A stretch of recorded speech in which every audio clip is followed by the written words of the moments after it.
Bienvenue encore une fois à l'émission de l'Odyssée de la prophétie ce soir. Nous en sommes à la présentation numéro 5, où nous avons un sujet très excitant, et je vais juste vous dire que c'est honnêtement l'un de mes préférés.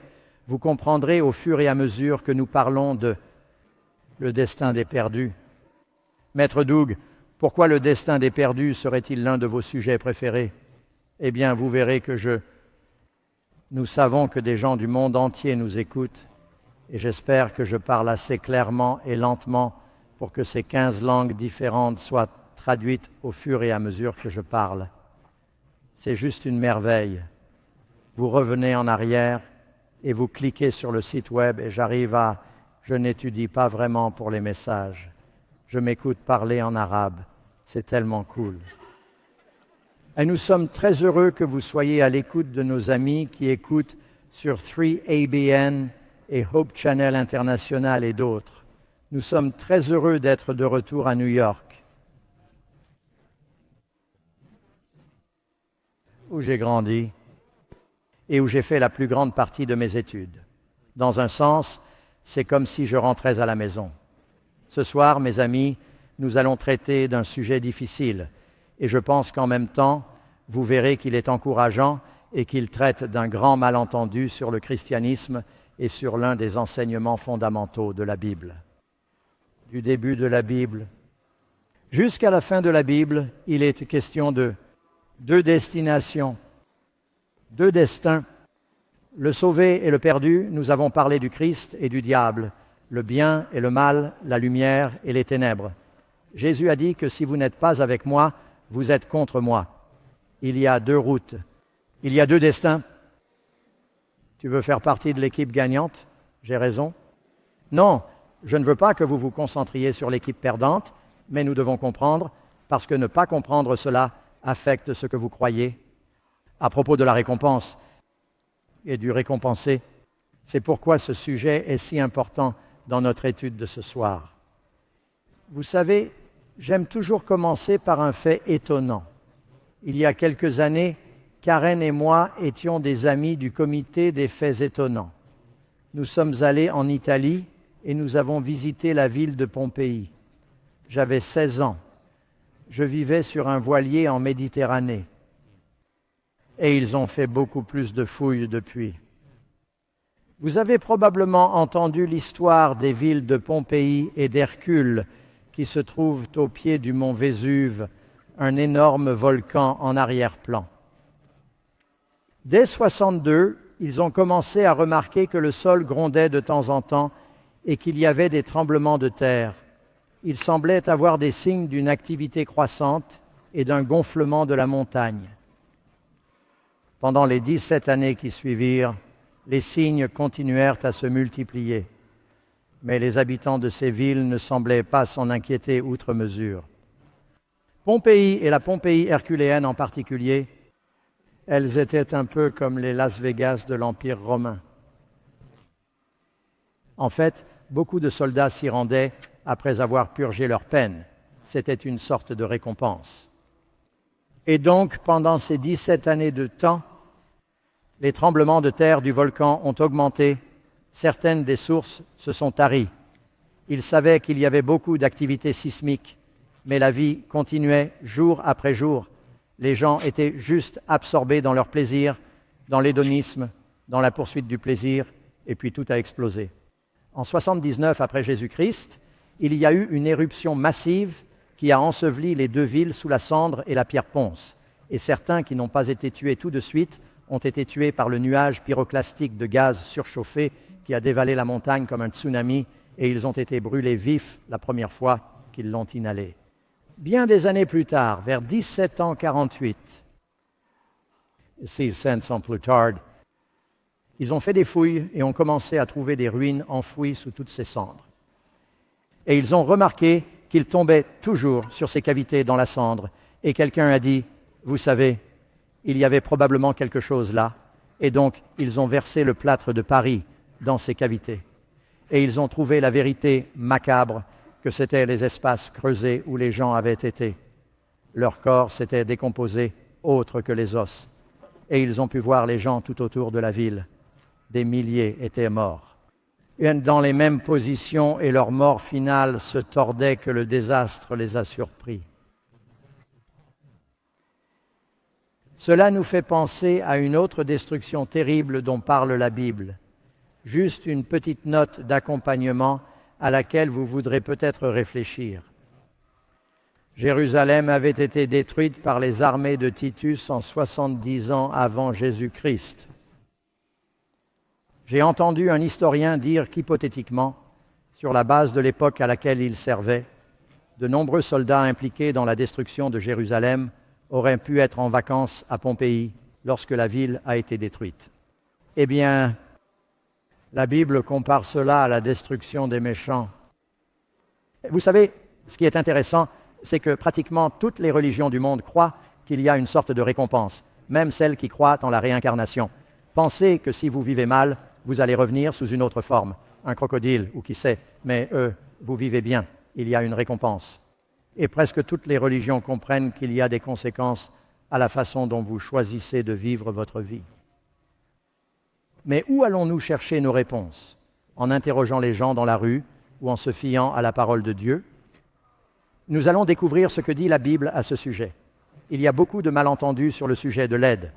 Tout d'abord, la question numéro 1, nous allons utiliser notre méthode question-réponse. Vous avez vos leçons. C'est la leçon numéro 5. Quelles sont les 2 villes mentionnées dans la Bible qui sont en quelque sorte tristement célèbres et qui sont données comme exemple de la destruction des méchants? Vous pouvez lire dans le 2e Pierre au verset 6 et n'oubliez pas que vous pouvez appeler les réponses en bleu clair avec moi. En réduisant en cendres les villes de Sodome et de Gomorrhe, Dieu les a condamnées à la destruction, les donnant en exemple à ceux qui par la suite vivraient dans l'impiété.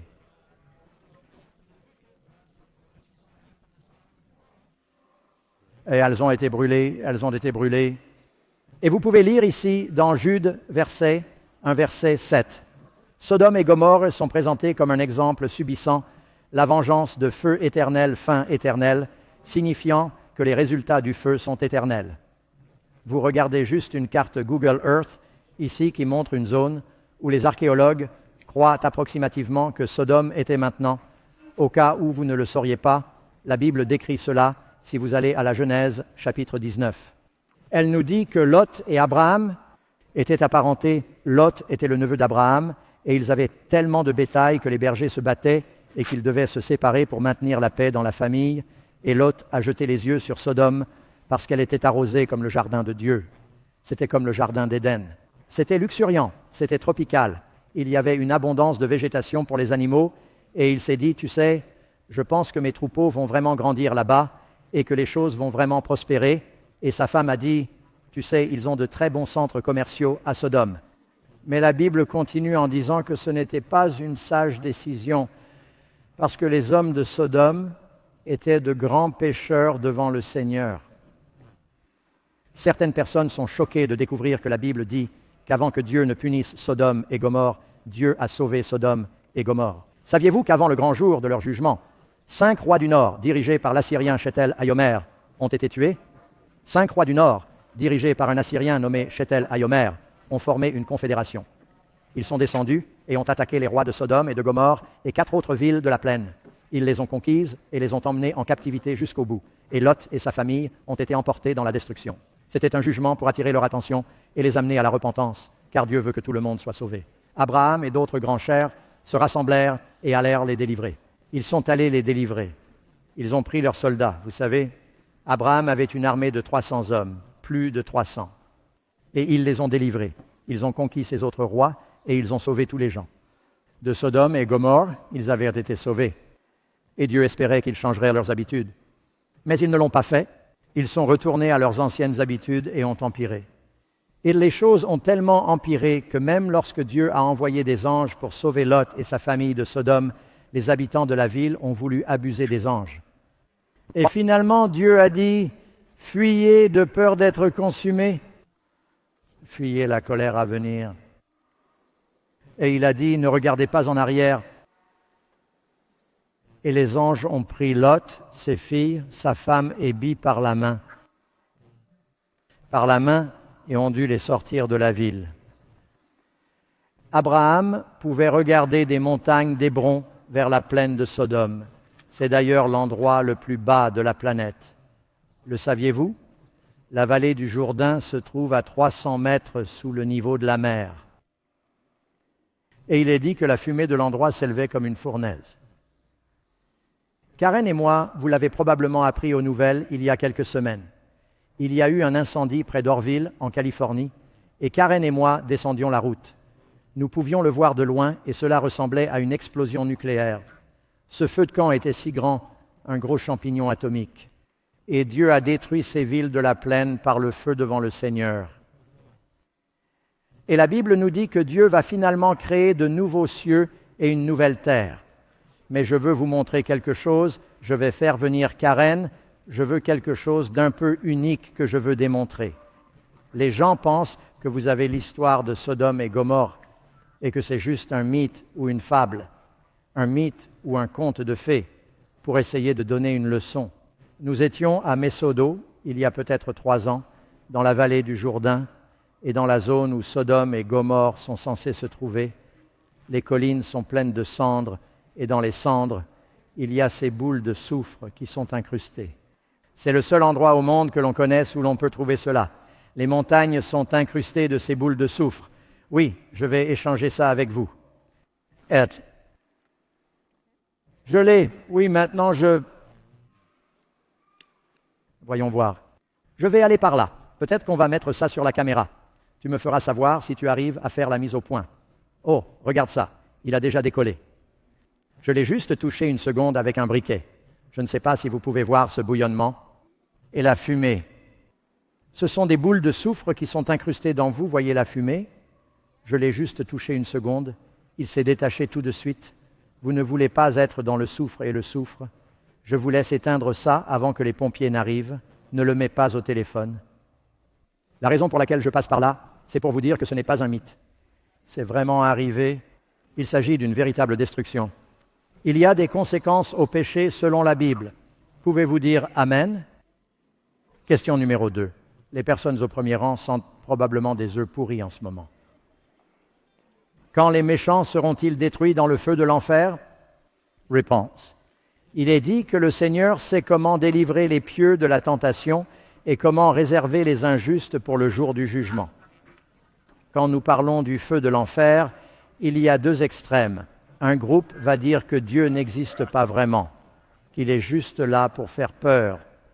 En fait, l'une des personnes dans la rue a dit « Oh, oui, l'enfer n'est là que pour effrayer les gens et il n'existe pas du tout. » Certains disent qu'ils brûlent pour toujours et qu'ils ont cette image de gens brûlant en enfer et qu'ils sont dans le feu et le soufre, qu'ils brûlent et que cela ne s'arrête jamais et qu'ils n'ont aucun soulagement, pour toujours et à jamais.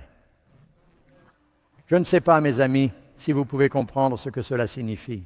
Je ne sais pas combien d'entre vous se souviennent qu'il y a quelques années, lorsque les États-Unis étaient aux prises avec ISIS, un chasseur jordanien a été abattu par un jeune pilote qui était en fait le fils de quelqu'un d'autre.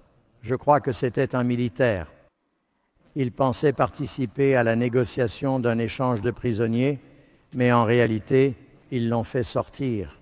Ils l'ont filmé. Ils l'ont emmené dans le désert et l'ont mis dans une cage métallique, sans possibilité de s'échapper. Ils l'ont aspergé d'essence ou d'un autre liquide incendiaire. Pendant que la vidéo tournait, ils ont jeté une allumette et y ont mis le feu. Puis ils ont diffusé cette vidéo sur Internet et ont montré ce qu'il faisait à ce pilote, et il a fallu plusieurs minutes pour qu'il meure dans d'atroces souffrances. Et c'est ce qu'on a montré à son père. Maintenant, vous et moi, nous entendons cela et je peux voir les expressions sur vos visages. C'est horrible. Voici une question. Croyez-vous que notre Père céleste apprendrait les objets de sa création qui ont été faits à son image, qui sont nés avec une propension naturelle au péché, et si nous ne parvenons pas à vaincre, il nous dit, si tu ne m'aimes pas, je vais te brûler. Mais je ne vais pas seulement te brûler. Je vais te brûler pour toujours. Vous savez, la Bible n'enseigne pas cela. La Bible enseigne qu'il y a un enfer, tout comme il y avait Sodome et Gomorrhe. Ils ont été punis. La Bible enseigne que les méchants sont brûlés en enfer maintenant. Voici la question. Quand cela se produit-il? Qu'est-ce que nous venons de lire? Il est dit que le Seigneur sait comment délivrer les pieux de la tentation et réserver. Vous avez déjà réservé une table dans un restaurant? Cela signifie que vous la gardez jusqu'à ce que vous y arriviez, n'est-ce pas? Si Dieu réserve les méchants pour le jour du jugement, combien de personnes brûlent en enfer en ce moment? Le jour du jugement est-il passé ou futur? C'est assez clair. Jésus a dit que le jour du jugement, le dernier jour, c'est ainsi qu'il l'appelle. Le jour du jugement est dans le futur.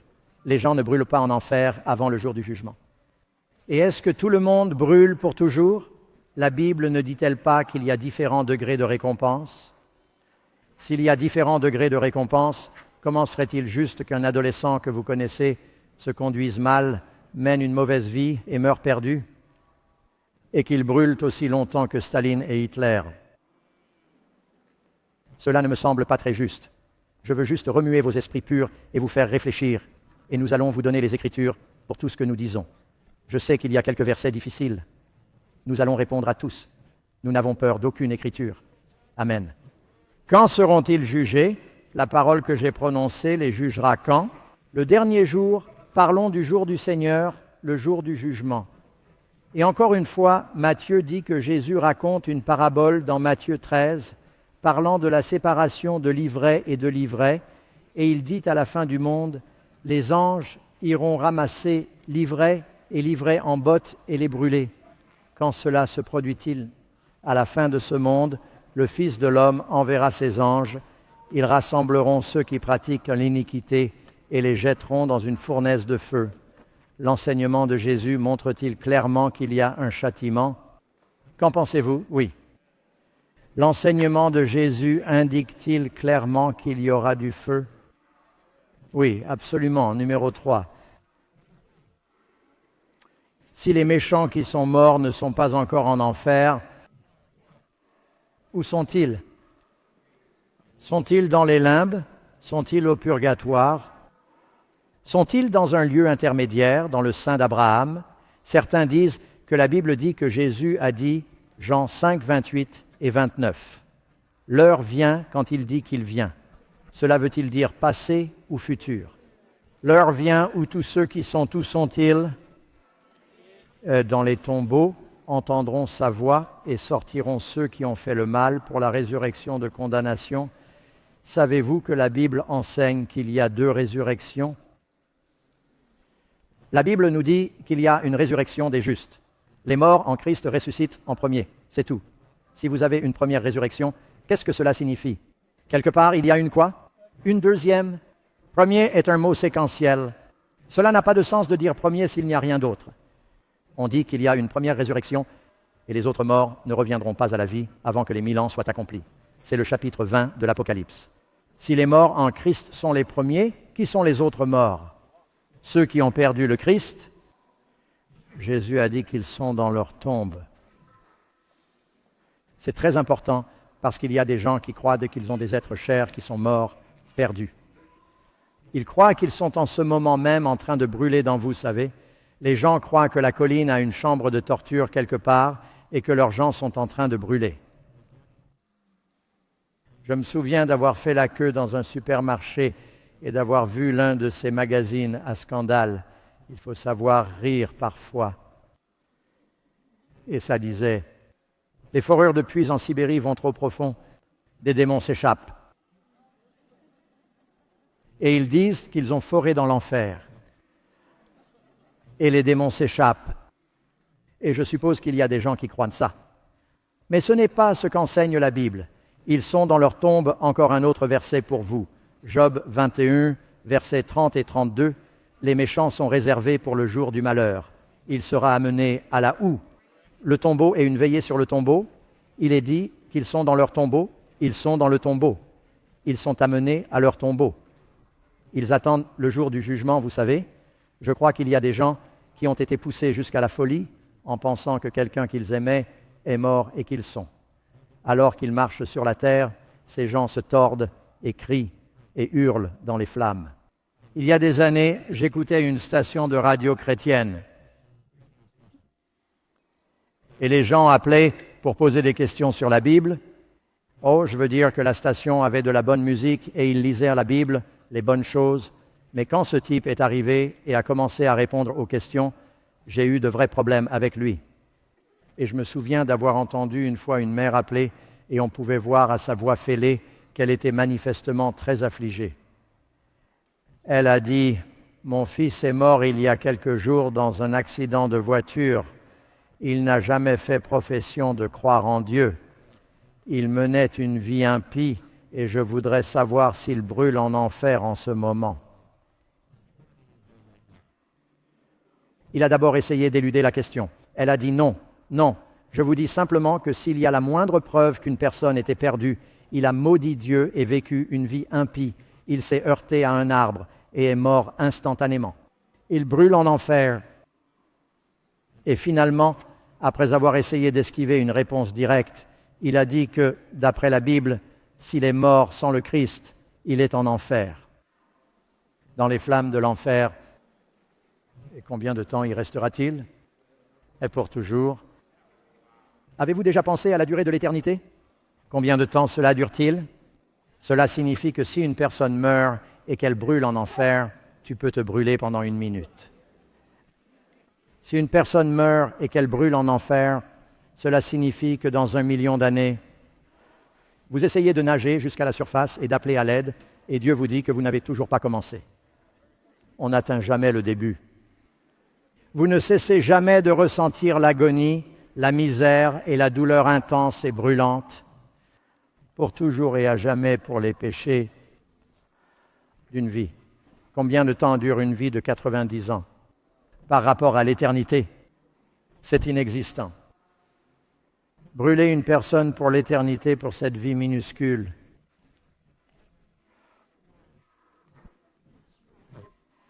Expliquez la justice, s'il vous plaît.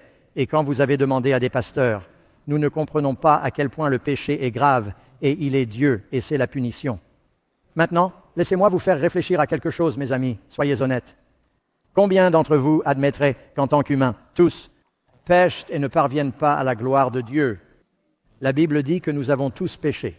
Nous avons tous une tendance naturelle à pécher et torturer pour l'éternité une personne que vous avez créée, que vous aimez ostensiblement, et vous êtes un Dieu juste, pour toujours et à jamais, pour les péchés d'une vie très brève.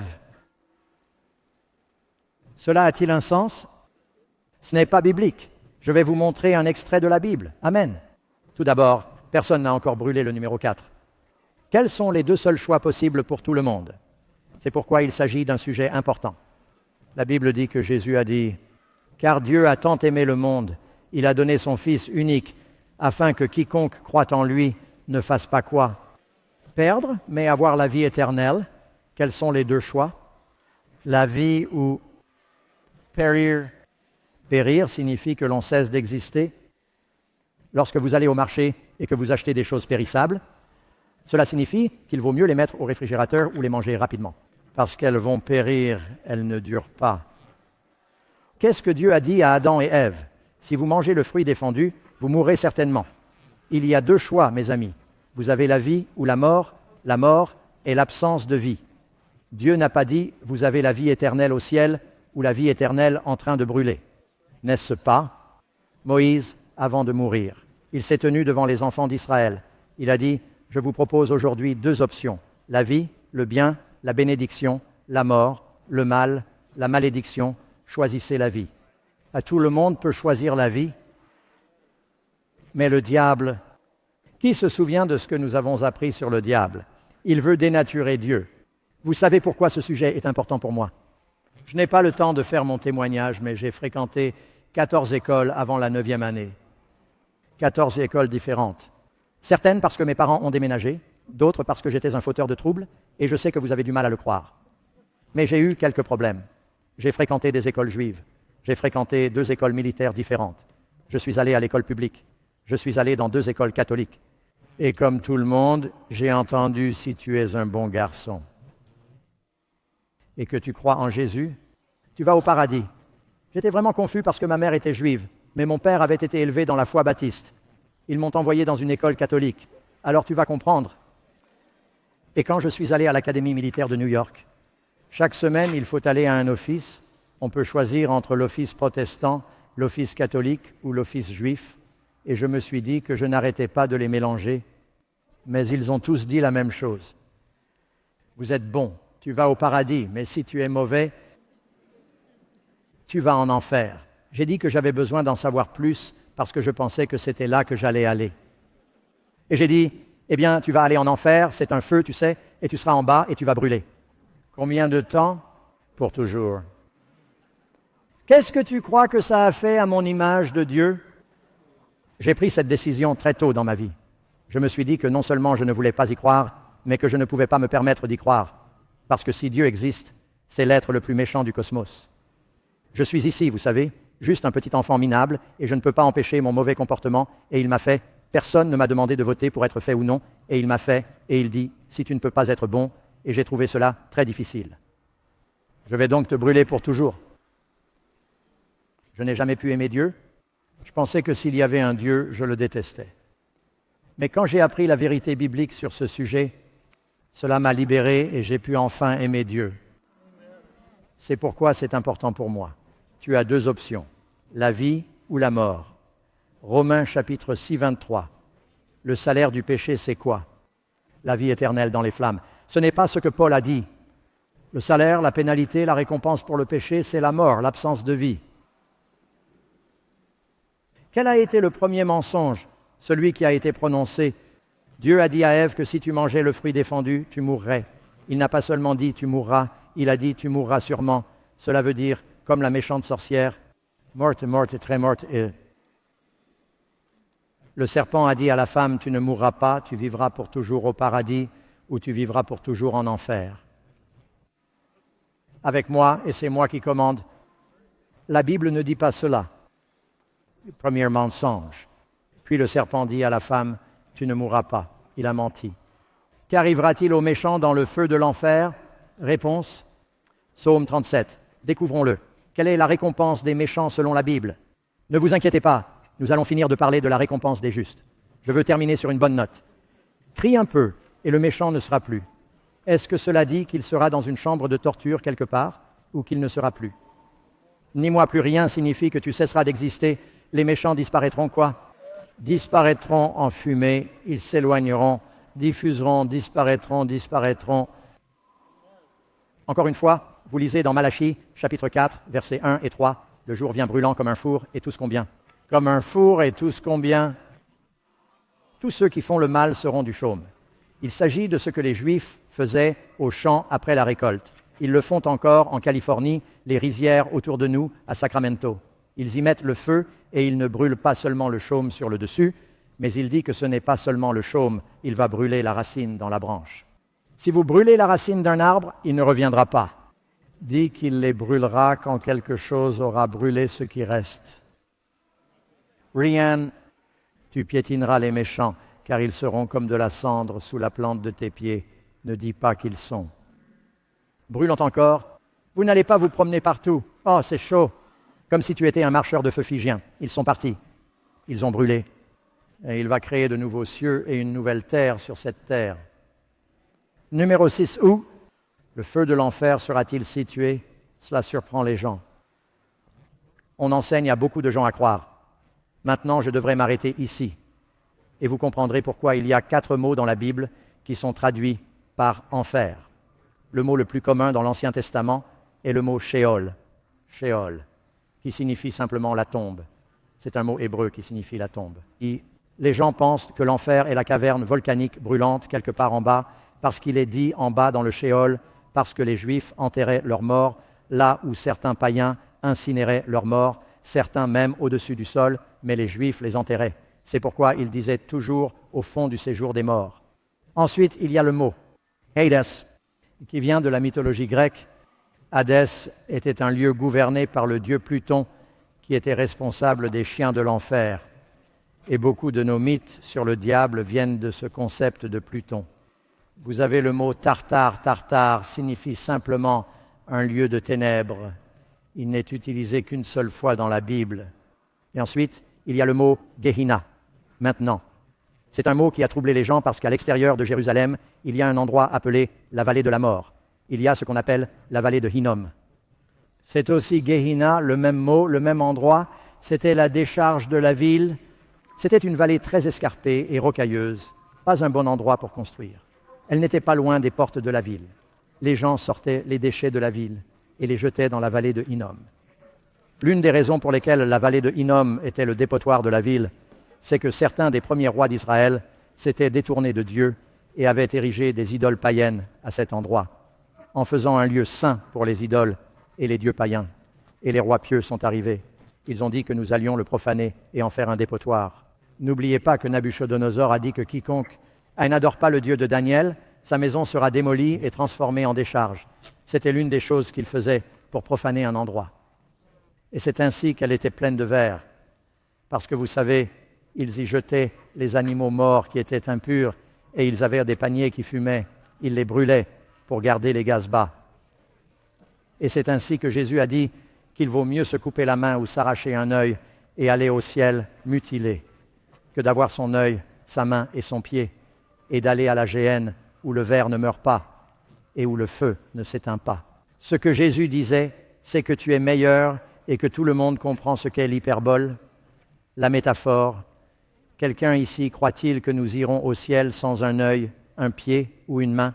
Jésus dit que si vous avez un péché qui est aussi proche de votre main, de votre pied ou de votre œil, et qu'il va vous faire perdre, coupez-le, aussi difficile que cela puisse être, il vaut mieux que vous entriez au paradis mutilé, que d'aller avec un corps entier à la géhenne, la décharge où les méchants seront punis. Et il désigne la vallée, juste à l'extérieur de la ville, qui couve et qui est pleine de vers qui ne meurent pas, d'asticots qui mangent. Il ne s'agit pas de cela. Les gens seront toujours mangés par les vers, pour toujours et à jamais. C'est une métaphore. Alors, où brûlera l'enfer? Est-ce dans une caverne, quelque part, au fond de l'eau? Savez-vous qu'il y a une mine d'or en Afrique du Sud? J'y suis allé avec notre fils et c'est tellement profond qu'on se rapproche du manteau de la terre. Les pauvres gars qui travaillent là-bas, ils doivent souffler de l'air froid tout le temps et ils travaillent sous une température de 120 degrés. En bas. C'est là que se trouve l'enfer. Tu sais où l'enfer va brûler? Ici même, à New York. C'est le cas. La Bible dit que vous pouvez lire 2 Pierre, chapitre 3. Les éléments se fondront par une chaleur ardente, et la terre et les œuvres qu'elle renferme seront quoi? Brûlées. Vous pouvez lire ce qu'elle nous dit dans une révélation. Verset 9. Ils montèrent sur la largeur de la terre et entourèrent le camp des saints. La ville bien-aimée, c'est la nouvelle Jérusalem, et le feu descend de Dieu du ciel et les dévore. Je ne veux pas m'approcher trop près de cette réalité virtuelle parce que je ne veux pas voir. I see. Je dois trouver ce qu'ils sont capables de faire et me demander si je peux passer à travers. Non, je ne vais même pas essayer. C'est l'image du mauvais mot. Alors, où va brûler l'enfer? Le feu descend sur la terre. Dieu va purifier ce monde par le feu, et sur les cendres purifiées, c'est pourquoi il est dit que vous sortirez de la nouvelle Jérusalem. Vous foulerez les méchants, car ils sont de la cendre, sous la plante de vos pieds. Parce que bénis sont les doux, ils hériteront de quoi? La terre, mais ce n'est pas grave, parce que Dieu fait un nouveau ciel. Le mot ciel ne veut pas dire où il vit, il veut dire une nouvelle atmosphère. Et une nouvelle terre, notre atmosphère est polluée, notre terre est polluée. Il va recréer cette planète. Dieu avait un plan au début. Il va achever son plan parfait. Vous y croyez, mes amis? Un autre grand mythe sur l'enfer. Qui est le grand responsable de l'enfer? Oh, Karen dit que j'ai raté l'inverse. Laissez-moi revenir en arrière. Ils sont allés, j'ai lu cela, n'est-ce pas? Ils sont montés sur la largeur de la terre, ils ont entouré le camp des saints, la ville bien-aimée, et le feu est descendu du ciel d'auprès de Dieu et les a dévorés. Nous sommes sur la terre quand il descend et les dévore. Qui est responsable du feu de l'enfer? Est-ce le diable? Combien d'entre vous ont entendu des blagues sur Saint-Pierre qui est responsable de la porte d'or et que tout le monde doit passer par Saint-Pierre pour entrer? Et j'ai entendu des blagues très drôles sur Saint-Pierre qui vérifie les gens sur le chemin du paradis et qui dit que le diable est responsable de l'enfer. Et c'est pourquoi il a ostensiblement ce grand trident en forme de fourche. c'est comme un grand barbecue en bas. Il s'assure que les gens cuisent de manière uniforme et le retourne de temps en temps. Je ne sais pas ce qu'il fait. Mais est-ce que c'est ce que la Bible enseigne? Le diable est responsable de l'enfer, bien sûr. Nous avons appris que le diable ne ressemble pas à ça. Aucune Bible ne dit que le diable a aussi peur de l'enfer. L'enfer a été préparé pour lui. Le diable qui les a séduits a été jeté dans l'étang de feu et de soufre. Oh, pourquoi l'appelle-t-on un lac? Ce n'est pas comme le lac de Génézareth ou les grands lacs ou quoi que ce soit de ce genre. À la fin des 1000 ans, nous avons une leçon à ce sujet. La nouvelle Jérusalem descend du ciel d'auprès de Dieu et s'installe sur la terre. Et tous les méchants qui ont vécu sont ressuscités. Satan voit tous les méchants qui n'ont jamais vécu. On les appelle parfois Gog et Magog. Et il les rallie pour un assaut final contre la cité de Dieu. L'assaut final contre la cité de Dieu, ils sont jugés lors du grand jugement du trône blanc. Le diable montre qu'il n'a pas changé. Et il est dit que Dieu fait pleuvoir du feu, et de la même manière que Dieu a fait pleuvoir de l'eau pour détruire les méchants à l'époque de Noé, jusqu'à ce que cela fasse flotter le bateau. Dieu va faire pleuvoir le feu à l'extérieur de la nouvelle Jérusalem. Seuls ceux qui étaient dans l'arche ont été sauvés.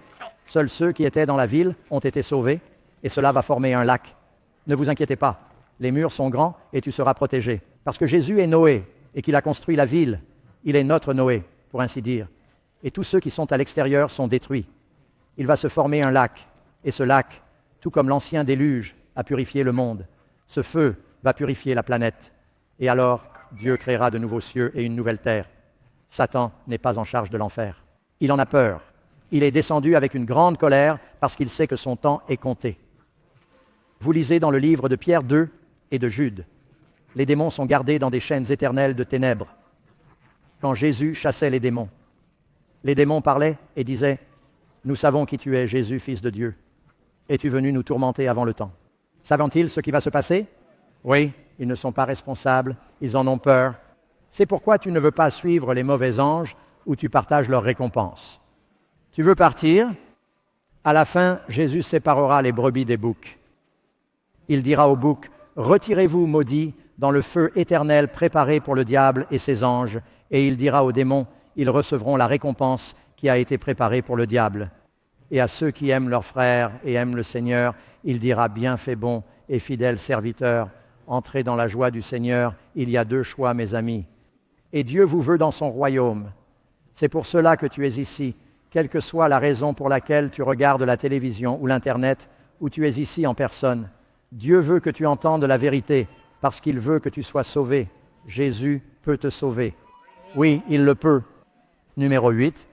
Les feux de l'enfer s'éteindront-ils un jour? Vous voici une grande question. Brûle-t-il pour toujours? C'est ce que nous voulons savoir. Isaïe 47, verset 14. Il n'y aura pas de charbon pour se réchauffer, ni de feu pour s'asseoir devant, pas même un charbon chaud. Tu fouleras les méchants, Malachie 4.3, pour leur cendre sous la plante de tes pieds. Le jour où je ferai ceci est dit par le Seigneur des armées. C'est brûlé. Maintenant, certains d'entre vous se disent, « Attendez, pasteur Doug, la Bible ne dit-elle pas ?» Quand vous voyez quelque chose dans la Bible, vous savez ce que c'est. La clé pour comprendre n'importe quel mystère dans la Bible. Laissez la Bible s'interpréter elle-même. Dieu est l'auteur. Il sait ce qu'il veut dire par les mots qu'il utilise. Est-ce que cela semble raisonnable? Qu'est-ce que la Bible entend par là? Découvrons-le.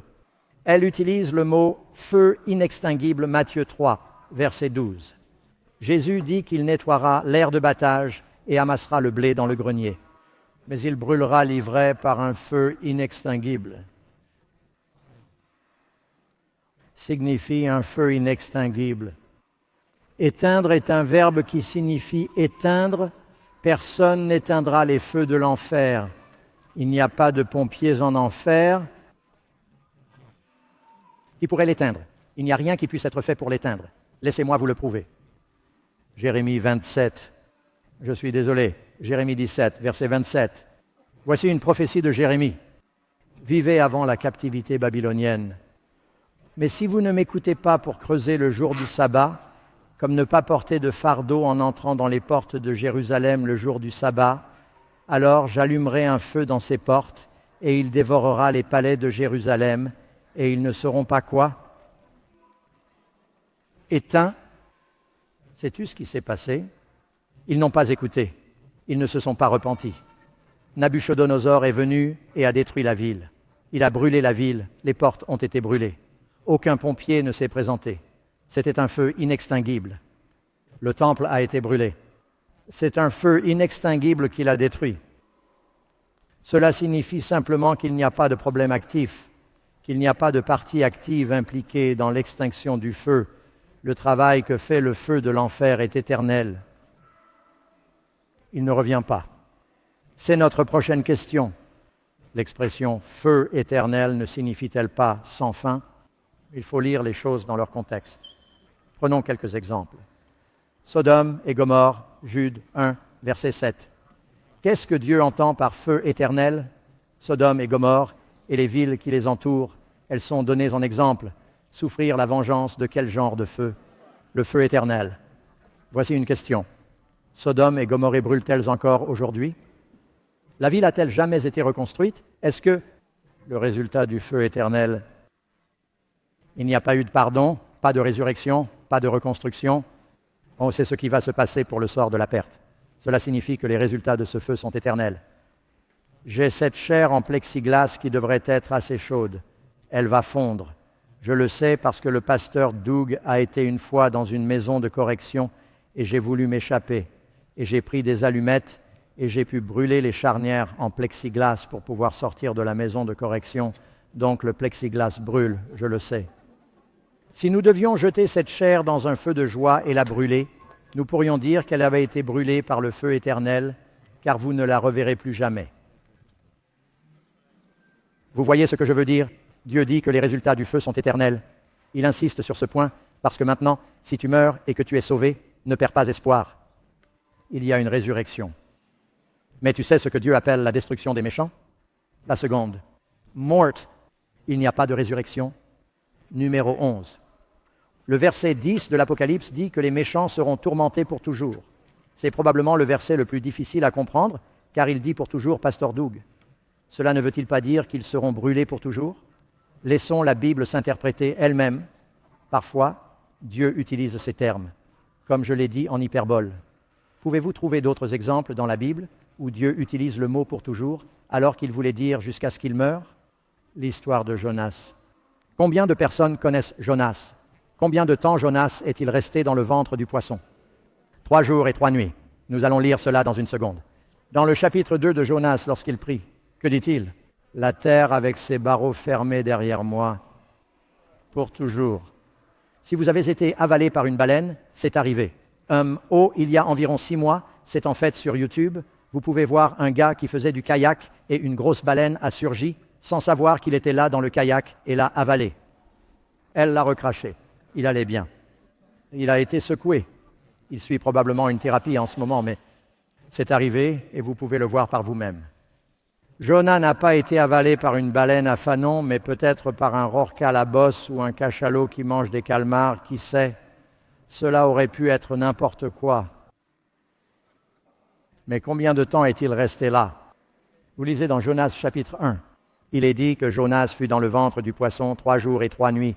Un type des souffrances du Christ Jésus a dit qu'aucun signe ne sera donné à cette génération, mais le signe de Jonas Matthieu, chapitre 12. Alors que Jonas était dans le ventre du grand poisson pendant 3 jours et 3 nuits, le Fils de l'homme sera dans le cœur de la terre pendant 3 jours et 3 nuits.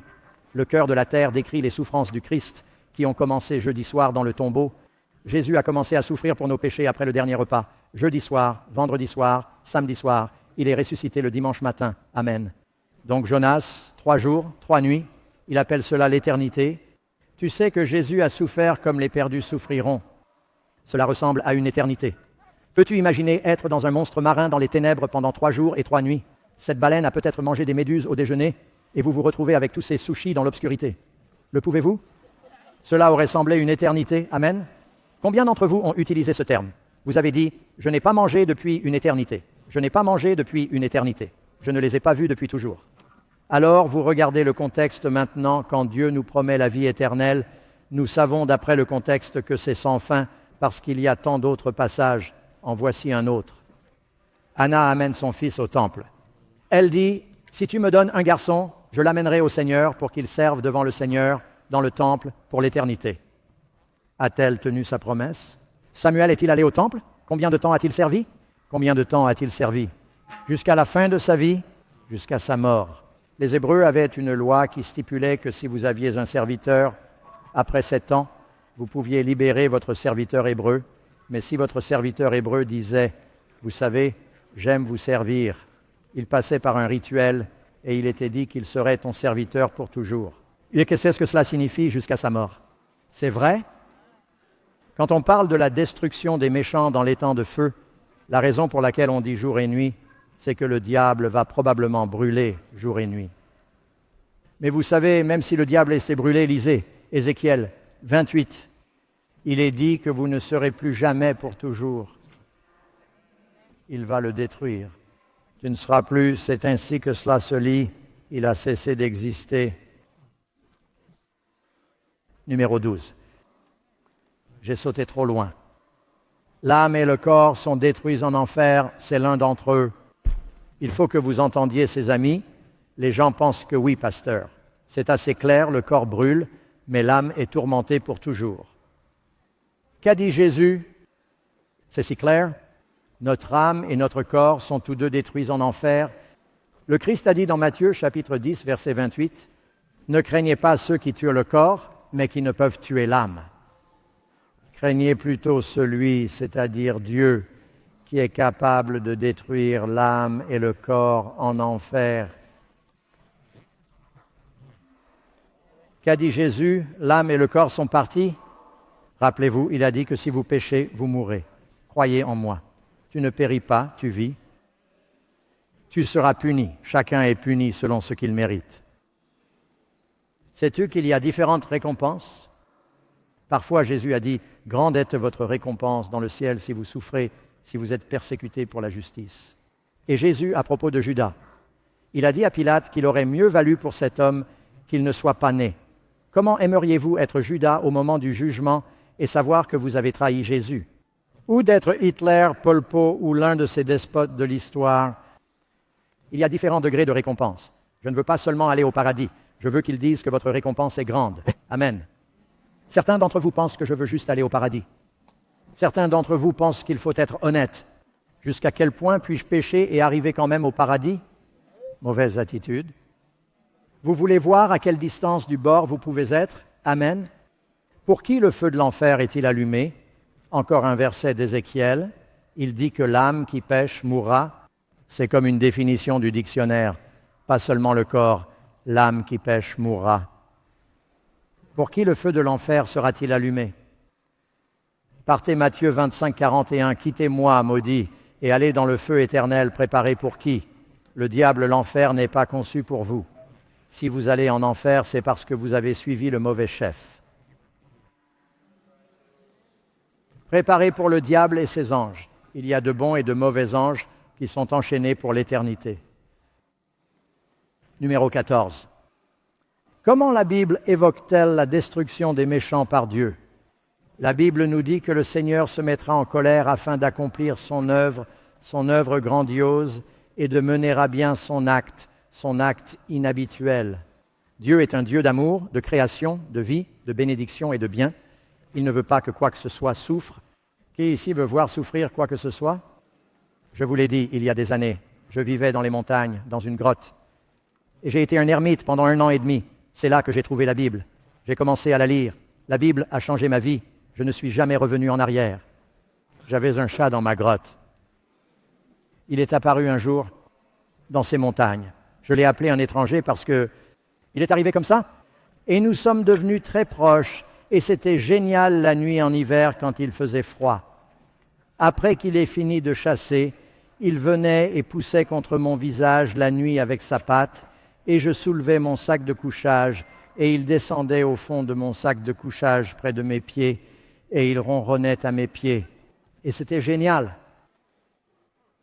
Mais parfois, je le regardais chasser. Il attrapait les souris dans la grotte, et je me souviens qu'un jour, je préparais le dîner. Et j'ai vu un petit rat kangourou sautiller dans l'obscurité. Et l'étranger l'a vu, et l'étranger s'est jeté sur le rat et l'a attrapé. Maintenant, vous savez que les chats sont un peu sadiques. C'est pourquoi ils ne vont pas au paradis. Donc, maintenant, si un chien attrape une souris, c'est un chien. C'est bien. C'est fini pour lui. C'est juste un chat, non? Non. Il veut jouer avec sa nourriture. Et il avait cette petite souris, et il la tenait dans sa bouche. Il l'a apportée, et il me l'a montrée, et il l'a lâchée, et la chose frémit. Tu sais, elle essaie de s'enfuir, et il se jette à nouveau dessus. Et il a joué avec elle pendant un petit moment, et cette chose était toute désordonnée et battue, et il voulait la faire durer aussi longtemps qu'il le pouvait. Il l'a lâchée, et la souris kangourou, dans sa tentative de s'enfuir, a sauté dans mon feu. Écoute-toi, je viens d'entendre un soupir collectif de sympathie pour un rat. Il y a beaucoup de rats dans cette ville, vous savez. Vous ne voulez pas voir un rat brûler? Mais c'est ce qui m'est arrivé aussi. J'ai vu ça et j'ai pensé, oh non. Et la pauvre petite chose a sauté. Je n'ai rien pu faire. Il a sauté directement dans les charbons ardents du feu et il a couiné et s'est tordu juste pour 1 seconde ou 2, mais c'était horrible. Je ne pouvais pas supporter de voir un rat brûler. Qui veut voir quelque chose souffrir? Êtes-vous plus aimant que Dieu? Êtes-vous plus miséricordieux que Dieu? Quand Dieu punit les méchants, vous pensez qu'il distribue du pop-corn aux justes pour qu'ils le regardent, et donc il n'y a pas de plaisir à ce que cela lui brise le cœur. Dieu ne veut pas que nous périssions. Il veut désespérément que vous soyez sauvés. Il a donné son Fils. Mais la Bible est assez claire sur le sort qui lui est réservé. Écoutez, les mots. Qu'arrivera-t-il aux méchants? Ils sont dévorés. Ils sont consumés. Ils périssent. Ils sont morts. Ils ne sont plus. Ils sont la seconde mort. Ils sont détruits. Ce sont les termes que la Bible utilise. Il n'y a pas de mot dans la langue anglaise ou même hébraïque ou grecque que Dieu peut utiliser qui pourrait être plus définitif pour expliquer le péché ne se relèvera pas une seconde fois. Dieu ne va pas immortaliser les pécheurs. Les pécheurs n'ont pas l'immortalité, Dieu. La Bible dit « Et Dieu n'a que l'immortalité. Amen ». Donc cette idée que les pécheurs sont immortalisés et qu'ils brûleront pendant l'éternité vient de la mythologie et l'Église l'utilise souvent pour manipuler et effrayer les gens. Mais notre Dieu est un Dieu de miséricorde et d'amour après que le péché et les pécheurs aient été détruits. Qu'aurons-nous à attendre? Nous attendons, selon sa promesse, de nouveaux cieux et une nouvelle terre où habitera la justice. Une nouvelle terre où habitera la justice. Il nous dit que toutes les choses seront faites nouvelles. Apocalypse 21, verset 4. La Bible dit que Dieu essuiera toutes larmes de leurs yeux. Il n'y aura plus de mort. Combien de morts? Il n'y aura plus de pleurs. Je veux que vous disiez cela avec moi. Vous le voyez tous sur l'écran. Il n'y aura plus de douleur. Combien de douleur y aura-t-il? Il n'y aura plus de douleur. Dieu ne va pas immortaliser les pécheurs. Dieu ne va pas avoir une chambre de torture quelque part dans le cosmos pour toujours et à jamais. Vous allez dire que je suis vraiment désolé que mon mari ou ma famille ou l'un de mes enfants soit là en train de brûler pour toujours et à jamais. Mais je m'en fiche désormais. Vous savez, parce que Dieu m'a fait me sentir bien à ce sujet. Non, il est écrit que les méchants seront punis. Il essuie les larmes de nos yeux. Il y a un temps, après les 1000 ans, nous verrons le jugement des méchants et nous aurons une affection naturelle comme Dieu. Ce sera déchirant, mais ensuite, ce sera Dieu. Tu diras, comment pourrais-je jamais oublier Dieu essuiera toutes les larmes de nos yeux. Amis, amen. Plus de douleur, plus de souffrance, plus de chagrin. Le problème du péché ne se posera-t-il plus jamais? Nahum 1:9. L'affliction ne se relèvera pas la deuxième fois que je crée de nouveaux cieux et une nouvelle terre. On ne se souviendra plus des premiers, comme des années de l'éternité roulera, n'aura jamais rien à craindre. Amis, deux choix s'offrent à vous, la vie ou la mort. Choisissez la vie. La Bible dit « Quiconque veut qu'il prenne l'eau de la vie librement ». Combien d'entre vous disent qu'ils veulent cette eau de vie? Dans le livre de Job, il est dit « Un homme peut-il être plus juste que Dieu? Si Dieu ne faisait pas cela à ses créatures, pourquoi le ferait-il » Vous devez prendre cette décision maintenant, et nous nous réjouissons de vous voir demain soir. Nous allons parler de l'amour de Dieu. Venez entendre parler de l'Esprit et de la puissance d'Élie. Vous serez bénis, mes amis. Quand aura lieu notre prochaine réunion? Demain soir, amenez vos amis. Ce sera une présentation qui changera votre vie, je vous le promets, et vous serez bénis. Puis-je prier avec vous avant de terminer ?